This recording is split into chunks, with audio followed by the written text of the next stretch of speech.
संयुक्त राष्ट्र कर्मचारी महासंघ के उत्तर प्रदेश के तमाम पदाधिकारी और कर्मचारी जो हैं वो अपनी विभिन्न मांगों को लेकर पिछले कई महीनों से लगातार प्रयासरत है। उन्होंने एक लंबी चौड़ी अपनी मांगों की लिस्ट बनाई, जिसको लेकर उन्होंने कई सारे अधिकारियों से वार्तालाप भी की है। उस वार्तालाप पे क्या कुछ आश्वासन मिला, किस तरह से कार्रवाई हुई और जो कर्मचारी महासंघ के पदाधिकारी हैं वो कितना सहमत हैं, ज़्यादा बात करेंगे। प्रदेश महामंत्री हमारे साथ योगेश उपाध्याय जी हैं। सर, जो आपकी मांगे हैं उनमें कई सारी मांगे तो बिल्कुल जायज़ हैं, लेकिन क्या लग रहा है कि कौन कौन से प्रमुख मांगे हैं जिनको आप लोग चाहते हैं कि जिनका निस्तारण जल्द से जल्द, लगातार आप लोग कई अधिकारियों से मुलाकात कर चुके, किस तरह का आश्वासन मिला, क्या कहना चाहेंगे? जी देखिए, सबसे पहले हम लोगों की जो सबसे प्रमुख मांग है इस समय वो है बीमा। आज अल्प वेतन में 10 से 15 हज़ार में कोई कर्मचारी काम कर रहा है, वो अपने परिवार का जीवन यापन करे उस 15,000 रुपये में, या अपने भविष्य की सुरक्षा के लिए वो पैसे बचाए। तो ऐसी दशा में यदि परिवार को या उसको कुछ हो जाता है, चिकित्सा की सुविधा की आवश्यकता है या उसकी मृत्यु हो जाती है, उस दशा में परिवार उसका ऐसा अनाथ होता है कि 1 रुपये के लिए तरसता है। तो सबसे महत्वपूर्ण मांग इस समय जो हम लोगों की है वो है बीमा। पिछले 3 सालों में कोविड में कितने ऐसे कर्मचारी मरे हैं जो साबित नहीं हो पाए कि उनकी काज ऑफ डेथ कोविड थी। हालांकि कोविड से मरे लेकिन कुछ कारणों से नहीं हुआ, उनको 1 रुपये की सहयोग राशि नहीं मिली सरकार की तरफ से। इसलिए सबसे मुख्य मांग हमारा बीमा है। दूसरा है कि स्थानांतरण। अल्प वेतन भोगी कर्मचारी हमारे हैं जो 500, 700 किलोमीटर दूर हैं जिले से अपने, और उनका स्थानांतरण 2017 में एक बार रिक्त पदों पे हुआ, बहुत मुश्किल से 2020 में एक बार हुआ, उसके बाद से स्थानांतरण पर रोक लगा दिया गया है। मुख्य रूप से ये है, और एक वेतन विसंगति मुख्य मुद्दा है, जिसमें एक ही पद पर अलग अलग कार्यक्रमों में जो कर्मचारी हैं रहते हैं, लेकिन उनका अलग अलग वेतन है। 10 से लेकर 25,000 तक के अलग अलग वेतनमान हैं। उनको समान करने के लिए 2016 में ही भारत सरकार ने निर्देश दिया था, बजट भी आवंटित कर दिया कि आप लागू करिए इसको, सबका वेतन समान करिए, सबसे एक समान कार्य लीजिए। मगर अभी तक अधिकारियों की लापरवाही ही कही जाएगी कि जो अभी तक लागू नहीं किया गया।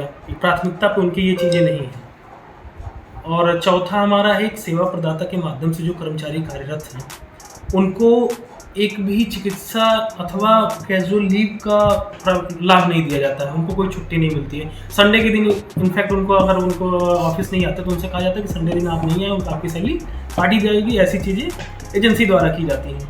और भी बहुत सारे पॉइंट्स 10 इन सब जो आपकी मांगे, इन सबको लेके आदेश तो कर दिया गया था, लेकिन फिर क्या लग रहा है कहाँ पे पेच फंस रहा है जो बात आगे नहीं बढ़ पा रही है? इन सब में हम लोगों की पिछले वर्ष 2022 में अपर मुख्य सचिव थे श्री अमित मोहन प्रसाद साहब, उनके साथ वार्ता हुई थी 23 मई को।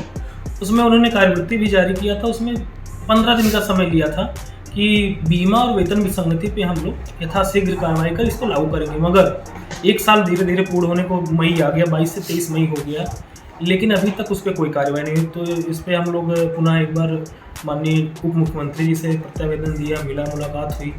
फिर माननीय मुख्यमंत्री जी के मुख्य सचिव के माध्यम से वार्ता हुई है GMHR से हमारी अभी 2 दिन पहले, और उसमें उन्होंने आश्वस्त किया है कि जल्द ही एक उच्च स्तरीय बैठक करा के सारे बिंदुओं को यथाशीघ्र समाधान। एक काफ़ी लंबे समय से आप लोग को आश्वासन मिल रहा है, क्या लग रहा है कि कितना सहमत है आप लोग? तमाम पदाधिकारी हैं, लगभग 1 लाख के करीब संख्या है कर्मचारियों की। क्या लग रहा है, आश्वासन से काम होगा कि नहीं? नहीं, अभी जो हमारी हाल ही में मुलाकात हुई है माननीय डिप्टी CM साहब से, उस चीज़ों को देख के लग रहा है कि समाधान होगा। यदि समाधान नहीं होता तो हमारे पास आंदोलन का रास्ता है, क्योंकि चिकित्सा व्यवस्था ऐसी चीज़ है कि छोटी छोटी बातों पे हम लोग परेशान नहीं करना चाहते, क्योंकि इससे आम जनता भी प्रभावित होती है और हमारी वजह से किसी को नुकसान हो हम नहीं चाहते हैं। लेकिन कर्मचारी महासंघ देखा ये भी गया है कि कई बार आंदोलन हुए बड़े बड़े, तो उसमें कर्मचारी महासंघ ये भी ध्यान रखता है कि आम लोगों को किसी भी तरह से अगर चिकित्सा बाधित हो तो उसका नुकसान ना हो। इन सब चीज़ों को ध्यान में रखते हुए आपका आंदोलन आगे बढ़ाया जाएगा? जी बिल्कुल, तो इस पर हम लोग आगे बढ़ाएंगे।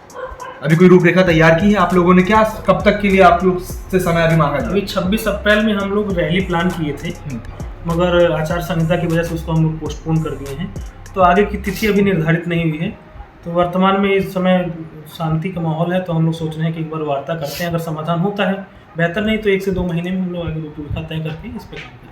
तो कर्मचारी महासंघ के पदाधिकारी हैं, उनका साफ तौर पे कहना है कि पिछले लंबे समय से वो लगातार वार्तालाप कर रहे हैं। आला अधिकारियों से उन्होंने मुलाकात की है, सिर्फ उनको आश्वासन मिला है। इस बार डिप्टी CM से उन्होंने मुलाकात की है।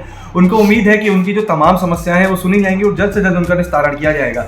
और अगर ऐसा नहीं होता है तो कर्मचारी महासंघ ने ये भी बताया है कि बहुत जल्द एक बड़ी रैली जो है वो निकाली जाएगी, जिसमें वो अपनी मांग जो है सरकार के सामने रखने का काम करेंगे।